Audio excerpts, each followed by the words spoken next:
Kindly, magandang hapon po sa inyong lahat. Magandang gabi pala.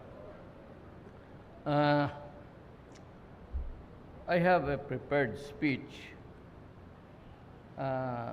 This is how TESDA is important to Malacanang. Only 2 pages. That it ends with mabuhay tayong lahat.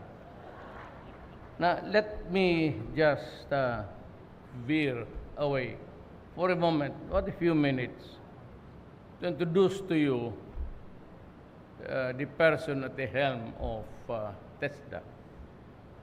Used to be si Mamunjong, but he ran for governor in Lanao de Luzon, but he lost. Sayang, he was also a worker of government. Kami hong lahat, kami dito, we occupy the honored place in this program, but we are all workers of government. And we serve the people, no one else. Si Sid La Peña was a young soldier then, and I was a prosecutor when he was assigned in Mindanao, particularly in Davao. He was the 431st company commander attached to the Metro Discom noon. They used to call the outfit Metro Discom. He earned his force in different assignments all over Mindanao. Si Sid kilala ko. And that is why I took him in. And as a matter of fact, if you'd notice, and do not be uncomfortable with it, because they are all retired military men. Ito si Sid went on to become deputy chief of police noon, and then eventually I got him as my chief of police for the longest time. At naging RD ka, Sid, no? Yes. Eventually, I had him assigned also as RD ng police, regional director ng PNP. Alam mo, I can vouch for all of them, Sid and the others. Hindi ko sila kilala since birth. I had the privilege of knowing them when I was already a mayor. And since I was in that office for the longest time, silang lahat dumaan sa Mindanao in various capacities and positions. Silang lahat from Lorenzana. They were just also battalion commanders then. Lahat yang sila. They either were assigned in the area of my city, or they were mga pulis karamihan. Itong lahat sila, including Sid, marami kasing takot. You know, ang iba sabi na nagpapalakas ako sa military para hindi ako makudita. You know, it was not the military or the police who elected me president. Taong bayan. And to this day, I am still wondering how I made it to this position. In others, I was not even given the Chinaman's chance to make it. But somehow God has a way of, alam mo, ang Diyos marunong eh. He balances everything. However unequal minsan ang buhay, life is never fair. You can be sure of that. Pero, yung na-presidente ako, isa lang man tanong, sila Sid, Lorenzana, Del Rosario, si Mato, they were assigned in my area. I know them and they know me. Kaya nung panahon na gusto kong, during the almost second half, third, alam ko na mahirapan ako. I don't have anything against the bureaucracy. But there are things which I can avert, delay, or more of alam mo kasi ang bureaucracy, mahirap ka usapin. At yung mga direktor, makipagdebate pa sa iyo. Lalo na yung mga, and you know, I am in a hurry. Not because, one of the things that I really want is matapos na para, not so, parang pagod na ako. I'm still capable of doing the job, maybe, but pagod na ako. And especially, sadly, yung sinasabi ko na hindi ko mahabol ang korupsyon. Baski saan, puputok yan. And I think that every table in a national or local office, there's something to do with discretion. Diyan papasok ang korupsyon. Basta yung may discretion, he can sit on it, on the papers, he can delay it for any reason, and it gives rise to so many things, corollary to the delays, pera, minsan. Alam mo, wala naman talaga akong pera. Kilala ako nitong mga to. Sila yung mga pamilya nila. They know me. Hindi naman sa mahirap ako. But ordinaryo lang rin kasi akong empleyado. A little bit higher in the salary grade. Maybe by a few thousands. But I did not have the millions to finance a presidential campaign. But that is another story. It has something to do with the Supreme Court decision itong kay Grace. I have nothing against Grace. She's a wonderful woman. She's very courteous. Lahat na, but I simply disagreed with the Supreme Court ruling sa kaso niya. It's not because I did not want her to be president. She could have been, and she could have been also a very terrific government worker. Pero on a matter of principle, talagang sabi ko, ang Supreme Court mali sa paningin ko. But of course, as a lawyer and a government worker and a citizen of this republic, I have to acknowledge the supremacy of whatever judgment or decision the court may hand us down. Nung nanalo ako, tanong ako na, Panginoong Diyos, do not ever believe wala bang pare dito? May Diyos po ako. I just don't want to be saddled with religion.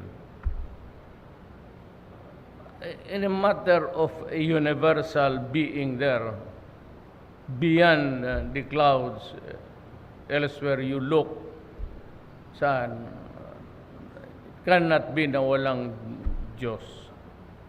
But it is not a religion that is tied to an organization or something which sometimes their ex cathedra or dogmas is simply not acceptable to my God-given common sense. Kaya maski noon pa, talagang may away na ako sa pare. Kaya nitong langaw na ito, utos Manila ito. Kanina pa yan, sunod na sunod sa akin. Naligo naman ako, yung mga buang. Well, anyway, I will not dwell on it. That is something which is it's either water under the bridge or in honor of my mother, I will just accept the things. Pero sabihin ko sa inyo, life is never fair. So, ganon. So, kinuha ko yan sila, Sid, Lorenzana. Lorenzana was almost a retired, semi-retired ex-military man who was working in Washington, D.C. And I had to call him about 4 times because sabi niya, hindi na siya, pati si Sid. Sabi niya, siguro, mayor kasi ang tawag sa akin. Hindi naman presidente. Mayor, pahinga na lang kami. Let the other guys have a crack at it. But for the reason that I wanted things to be done fast and correct, alam nila, dumaan sila sa akin eh. At one time or another, I had a chance to just also say my piece because for the longest time I was the tangina mo. I was the Regional Peace and Order Council almost of the 23 years. So lahat ng dumaan ng Mindanao and Eastern Mindanao, dumaan talaga sa akin. Ako naman maya, maghintay ka. Itong speech ko ang ihampas ko sa iyo. Well, we had an excellent rapport. Ako naman, basta military, baski sergeant, nag-sir ako, you'd notice that. Sir, when I address, lalo hindi ko kilala. But if I address you as Sid, ganon, bye-bye, the first name, ibig sabihin, kilala ko yan. More than just maybe an acquaintance, even a friend. So sila yung kinuha ko ngayon. Because alam nila, hindi ako utos na hindi legal. Being a lawyer, a prosecutor before that, mayorship, at hindi ko sila ipapasuko. And mind you, sabi ko naman sa kanila, there was one time I got mad because of an anomaly dyan sa medicines na ghost delivery. I resigned in front of all of them. It was a command conference, tapos bullshit ko lang yung mga tao doon sa Nayong Pilipino for allowing the building of a structure na gambling casino. So nagalit ako because it would be located in the Nayong Filipino area. And I told them, ano ang kahulugan nitong gambling casino sa ating Nayong Filipino na kultura? So pagdating ko doon sa command conference, pinasa sa akin ni Dominguez yung, Dominguez is a very, was our valedictorian since kindergarten kami. Ako ang 75 lang. Hanggang dyan lang ako. But, I was the one, stricto yung buang na yan pera. So, nakalagay doon. So, nagalit ako. I said, you guys, if you cannot cover my back, I'm ready to go. I will step down tonight, now. Uwi na ako sa amin. The second time, yung nag-cabinet meeting kami, may nagalit rin ako. Kasi, well, corruption. Maraming cabinet members during my time na napaalis. Halos nga siguro isang buwan, isa, dalawa. Mga kaibigan ko yon ang tumulong sa akin.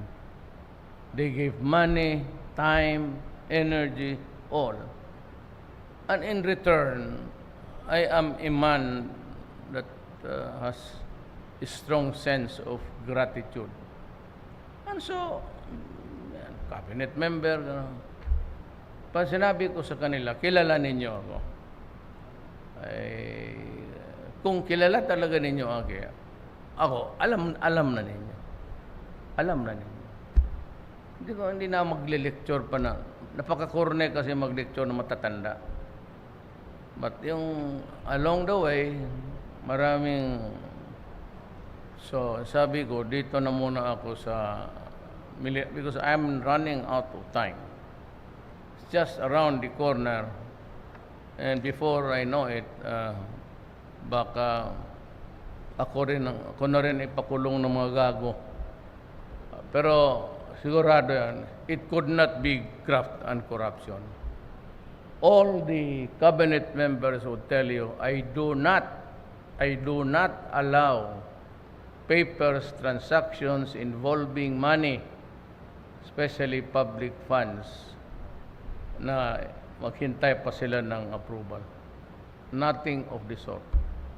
It begins and ends with the cabinet member. Purchases all, wala akong pa. Huwag mong dalhin sa table. Kaya masiguro ninyo, ang tinatanggap ko lang, pera ng gobyerno, sa totoo lang, 200,000. Napakaliit ho ng sweldo, if I may say so. Isa yon sa parang nagreklamo ako. Kasi dalawa ang pamilya ko. May number 1 ako, may number 2 ako. May number 1 ako, pamilya ni Inday, mga Zimmerman, at itong taga Bulacan. So yung 200 yan, hati yan. Pamilya ang bilangan eh. Hindi naman ang bunganga. So, it leaves me with nothing. And you can search wherever you want.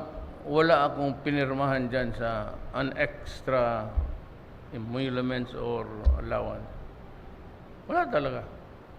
Kaya dyan lang ako sa... Ngayon, kung yayain mo ako, I do not accept yung mga yaya ng lalaki, yung dinner, yung having coffee. Hindi ako sanay ng ganon. Hindi naman ginagawa namin probinsya yan eh. But if you want to invite me, first, you must be a lady na walang sabit. Pangatlo, may pera ka pambayad sa kinain natin. Na ngayon, kung hindi pa ako kumain, at you set it an early hour, ang pakainin mo ito lahat sa likod ko. Lahat yan. Akala mo ganun lang yan.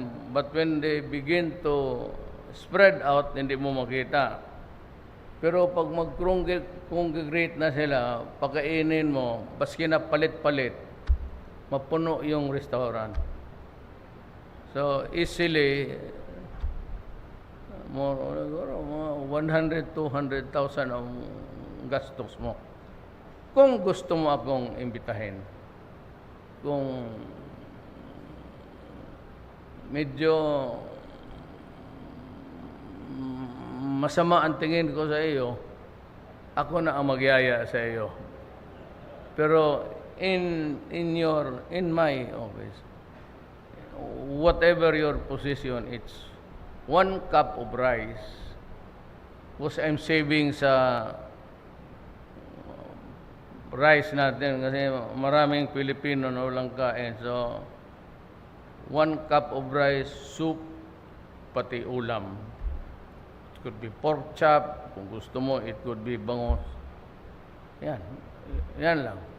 Sa maraming istorya, puro yabang na yan. Wala mo na. Lalo na kung may babae, tigas ka, tigas dito. But anyway, that is how I glimpse of totohanan yan, ha. I'm sure marami kayong kilala sa dinapuan ito ng unggoy. Yung bago. Sa kakapasyal, pati yung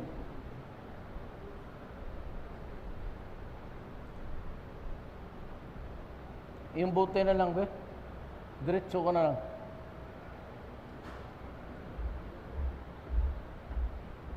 With your permission. Hindi madali magsalita, kalalo na matanda ka na. Nagda-dry ang, have you noticed that, you guys? Nagda-dry ang mouth mo. So, let's now go to the main topic, or why we are here. The age of innovation, or they used to call it invention, is already here. So much so that you have to keep on learning. Ang maghabol talaga, pati yung mga anak natin. Ako, frankly, ang cellphone ko yung ganon. Hindi talaga ako matutok. Itong mga babae, turuan nila ako.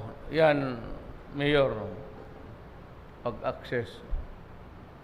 Pag nandyan, I could remember the methodology.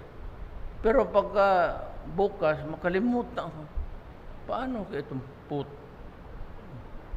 Sabi ko, halika nga, turuan mo ako. Sir, ganito yan. Tapos magtingin sa akin, alam ko ang iniksyon. Either this guy is talagang bobo na o ayaw na, one who refuses to learn. Kami yan. Kaya hindi ako marunong tama yung the request of Secretary La Peña. Tiga pindot lang ako. Pero kung sabihin mo magpunta ako ng mga application, honestly, wala akong alam yan. Dapat paggamitin mo ako, minsan ito totoo talaga. There's that danger. Itong si Bong, Senator Bongo. Pasalamat ka.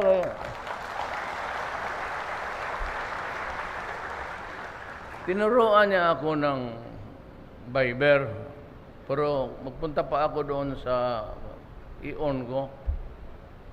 Minsan hindi nakalimutan ko, pero may mga listahan talaga yan.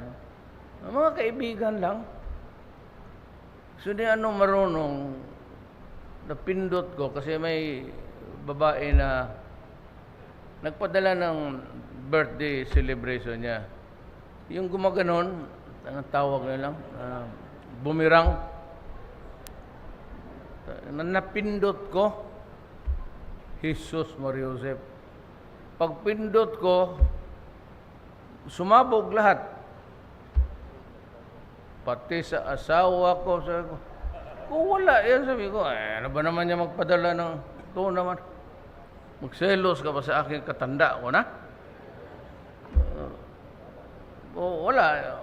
Yung iba na hindi ba tanda ang tingin sa akin, wala, no more. Mga taga, ganun ka, ganun. Wala tayong magawa. So, wala na akong girlfriend ngayon.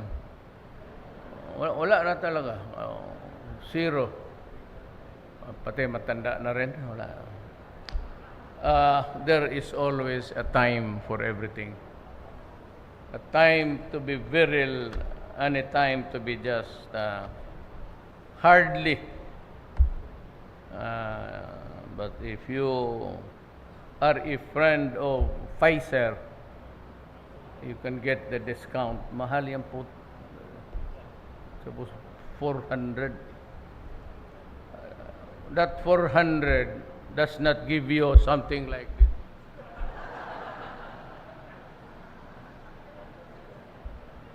Hanggang dyan na lang yan. At huwag kang mag-isip ng problema. Kasi kagaya ko, kung mag-isip ako ng problema, no more. No revival yan. Diyan na yan. You wait. You have to work. Tsaka, kung nandiyan ka, kayong mga lalaki, puro mo tayo matatanda dito. You have to, the power of the mind must be there, nakafocus. Kasi, mga ganon yan eh. Ganon. Pag nawala ka na po, wala na, mapahiya ka na. Now, I'd like to say something about today's event. Itong, there's the gadget. It was invented by several brilliant men sa Silicon Valley, started there. And today it is being used to benefit mankind. Ito, pagtulong sa ating mga kababayan. Ngayon, baski sa Davao, medyo kulang tayo ng skill kasi lahat pumunta doon sa Middle East. Kaya yung nagpapakaano ngayon, mga bagong building, they had to wait because some of them, the mga malalaki, and even SM, they go into forays sa Middle East to convince them to come home with a higher salary. Kasi itong paggawa nito, thank you. Paggawa nito, you need a master electrician. You cannot survive with a man on the tawagin mo, gawain mo, master carpenter. There's the architect, but there's the kapatas who sees to it that it's being followed. So, yung mga ganon, nawala.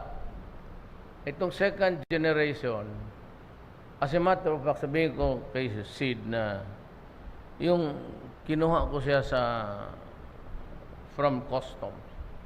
I don't believe even for a moment the shit yan corrupt. Or else he would not be in the cabinet. Including yung lahat, si Faildon. Do you know Faildon was the one na nagpindot sa akin na merong cigarette stamps na fake at 5 bodega na with fake stamps.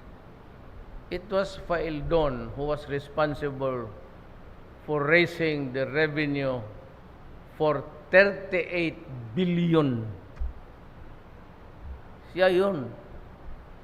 Kakurap yun. Nilapitan na lang niya. Dominguez I think, went for 40. Tapos nakiusap sa akin ko, no.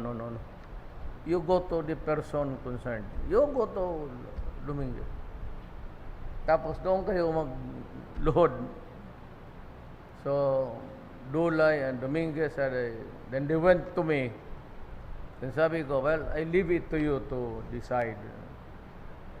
Kaya nagkaroon tayo ng 38 billion. Kasi windfall. Actually, it was not. Hindi, wala naman sa budget yung, wala sa sources that traditional income natin. But, kaya sabihin ko lang sa inyo na kung bakit Faildon, pati si Sid nandito pa sa atin. Because they're really honest. And I can vouch for that. Walang hausaw itong mga tao na ito. Ano all of itong nandyan ngayon? Si Mato was a retired chief of staff. He was assigned in, ganon din, pinakiusapan ko. Halos lahat yan, ayaw. Yung ayaw, yun ang gusto ko. Pero kung mag-apply ka na attach is my resume, tapos doon, kung saan-saan nag-graduate, post-studies, Harvard, no, huwag mo akong bulahin po. Dito lang ako sa or PMA graduates, you have to have a minimum of intelligence niya bago ka makapasok. But they are all good men of goodwill. So itong innovation na ito yung magaganda na maisip ninyo na makakatulong sa bayan. The next generation, dito pa rin sila kukuha sa atin. Almost aging lahat Japan, America, especially Europe. Kaya magyabang yung mga puti na yan. One day, they would run out of human being. Ang pinakagwapo, Pilipino na pati Pilipina. Wala, non-productive na yung mga yan. Parang bibidal na lang. So they would continue to look beyond their shores and look for sources of talents. Kaya sabi ko kay Sid, doon cabinet meeting, during his first cabinet meeting, sabi ko, Sid, because I'm working very hard dito sa mga komunista, lahat na nag-surrender, may bahay yan. Kay Del Rosario yan. May kondo yan. Binibigyan ko ng kondo, binabayaran ko ng sweldo para mag-aral dyan sa TESDA. So they can have these skills, and if the jobs are not available here in the next few years, they can always go out and seek employment somewhere. And they can be productive. So yan ang bakit ako nandito. I appreciate innovations. Just call it inventions. But since it applies to many things now, it's called innovation. There's one innovation that I really appreciate. And may I be allowed to say, salamat sa inyong lahat sa tulong ninyo sa Pilipinas.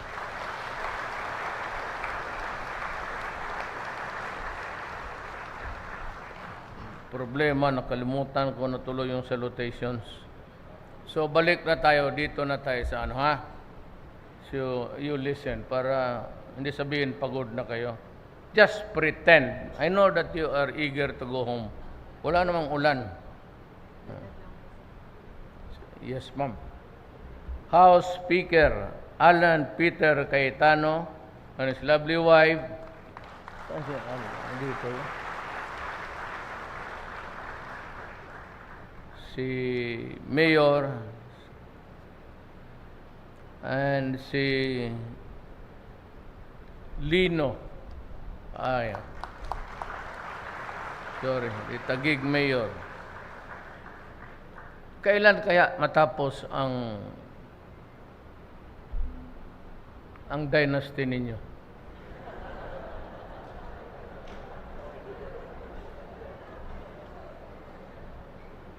Well, you can ask the same question safely with me.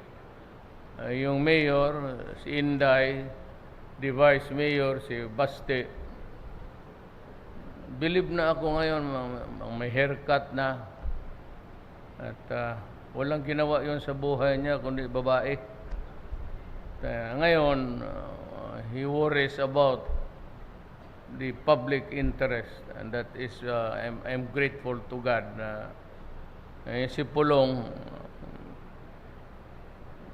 pero you can be very sure yung ito, si Inday pati si Inday is okay yan. Si Sebastian, si Pulong hindi ko na nakikita, papalit-palit ng partido. Inyo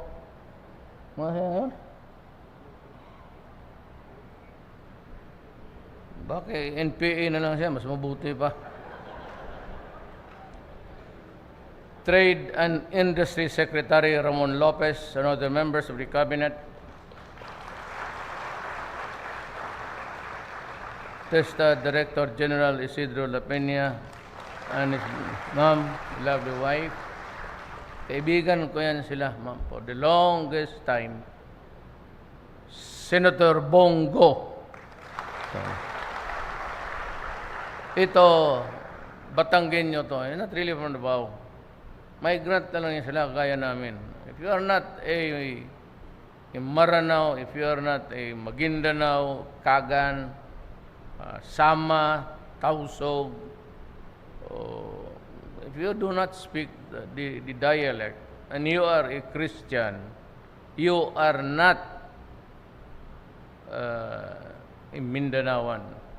You are a descendant of a migrant Christian. Yan ang sana. The officials and employees of the Technical Education and Skills Development Authority, mabuhay kayong lahat. Other distinguished mga kababayan. Basahin na lang natin ito kay mag-uwi na tayo. Today's launching of 911 TESDA affirms this administration's strong commitment to open more doors of opportunities for our countrymen who are in need and are willing to engage in gainful employment and productive skill. Kayong mga NPA, gago kayo mga ulol, dito na kayo, mag-enroll kayo. I am pleased with the efforts of the Technical Education and Skills Development Authority in making the undertaking possible.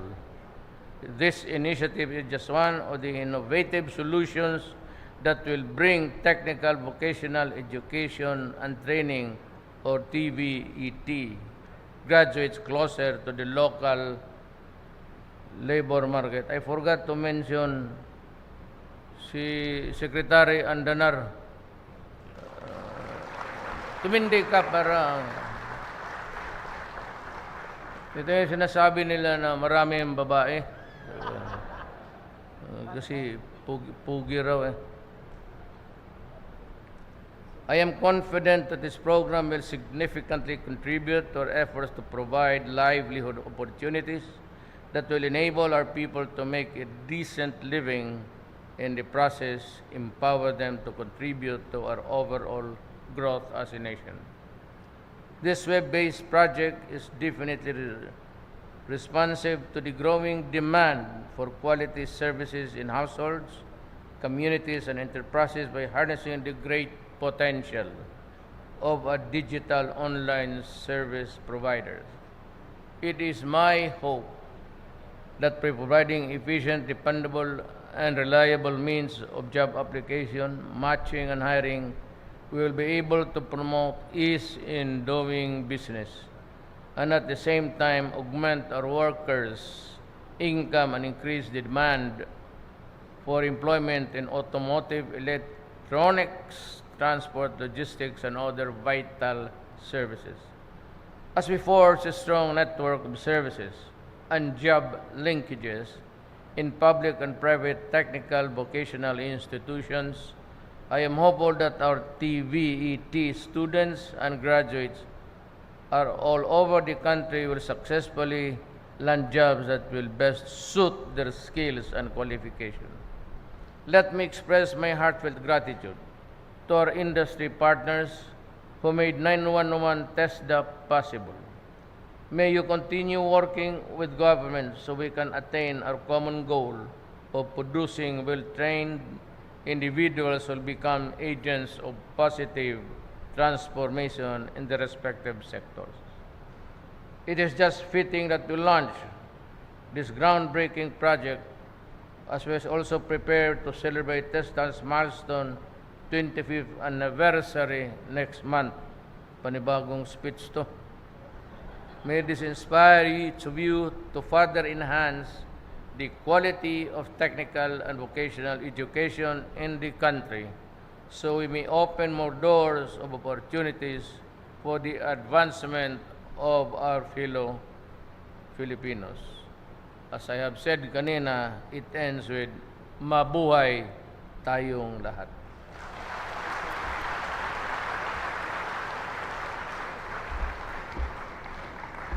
Thank you very much, Mr. President, for your remarkable message. At this juncture, may we request our President to please remain on stage for a photo opportunity. the first group, we would like to call on Mayor Lino and Congresswoman Larney to join our guests upstage. We would like to call on Mrs. La Peña, Miss La Peña, and the TESDA board members.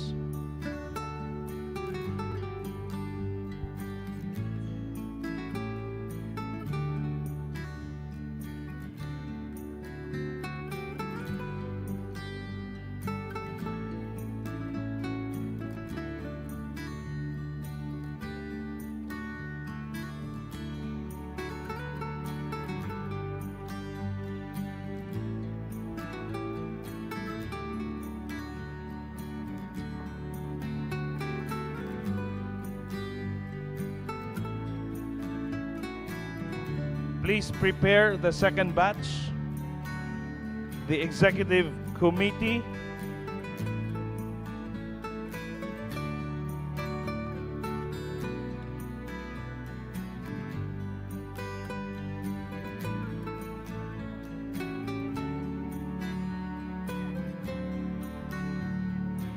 okay, thank you very much. You may exit from the same way you went in.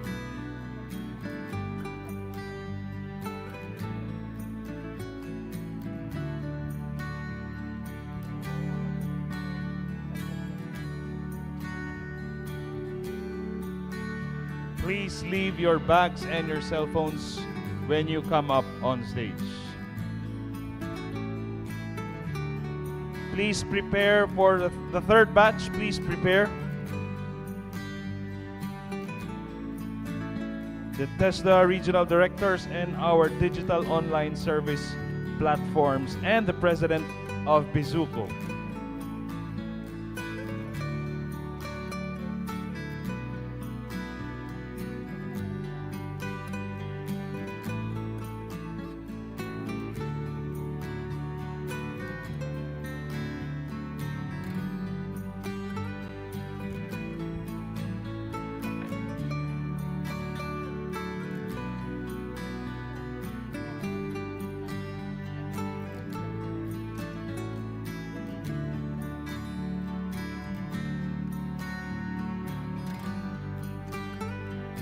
Thank you very much. You may now exit the stage.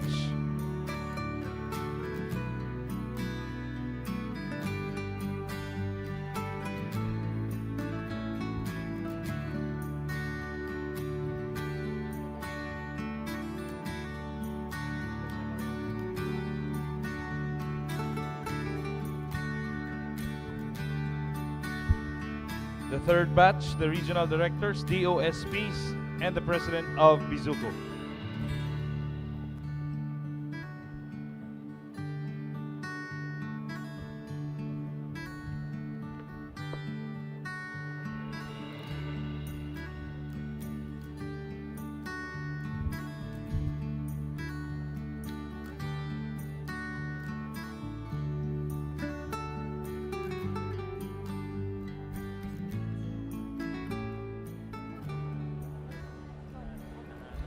Kasalukuyan pong nagkakaroon ng photo opportunity ang ilan sa mga kawani ng TESDA at ilan sa mga government officials natin na nandirito sa TESDA Taguig City kasama ang ating Pangulo. Ayan mga kababayan, talaga namang maging ang Pangulo po ay na-appreciate itong innovation na ginawa ng TESDA dahil marami umano ang kanilang matutulungan. Binigyang pagkilala din niya o in-appreciate din niya at acknowledge ang presence ng ilan sa mga government officials at cabinet secretary na nandirito, kagaya na lamang ni PCOO Secretary Martin Andanar, DTI Secretary Ramon Lopez, nandirito rin si House Speaker Alan Cayetano at Taguig City Mayor Lino Cayetano at marami pang iba. Sa kanyang naging mensahe kanina, hindi na wala ang mensahe ng Pangulo na iwasan ang droga at korupsyon dahil ito mano ang nagpapahirap sa ating bansa. Ayan mga kababayan, at ang kanyang naging mensahe naman patungkol dito sa 911 TESDA ay nagpahayag siya ng paghanga lalong-lalo na kay Secretary La Peña dahil umano sa magandang innovation at magandang ideya o strategy na kanyang napili upang makapaghatid serbisyo sa publiko. Dahil ika nga nang sabi ko kanina, it's like hitting two birds in one stone. Sa pamamagitan ng isang proyekto, dalawang panig ang nabibigyan o natutulungan ng TESDA. Ito ang TESDA graduates at ang publiko na nabibigyan ng serbisyo. Mga mamamayan, kanina po nakita natin kung paano ino-operate ang TESDA o 911 TESDA application. Napakadali at talagang very convenient po sa ating lahat. Kaya naman, muli hinihikayat po namin lahat ng TESDA graduates na mag-participate dito sa panibagong handog ng TESDA. Dahil ito po ay isa lamang sa mga steps ng pamahalaan upang tulungan tayong makapag-unlad at tulungan tayong makamit ang pagbabagong ating inaasam.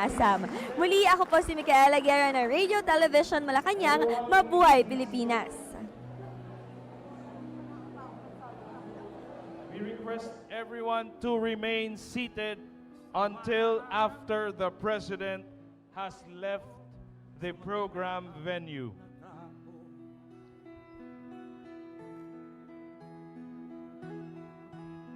Again, we request everyone to remain seated until after the President has left the program venue. Thank you. Di ko mawawala ang korupsyon.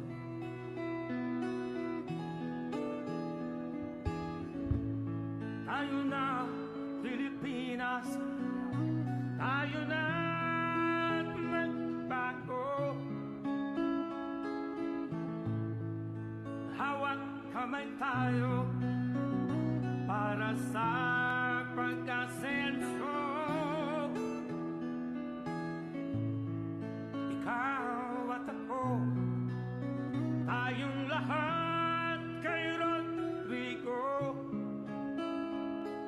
Duterte para sa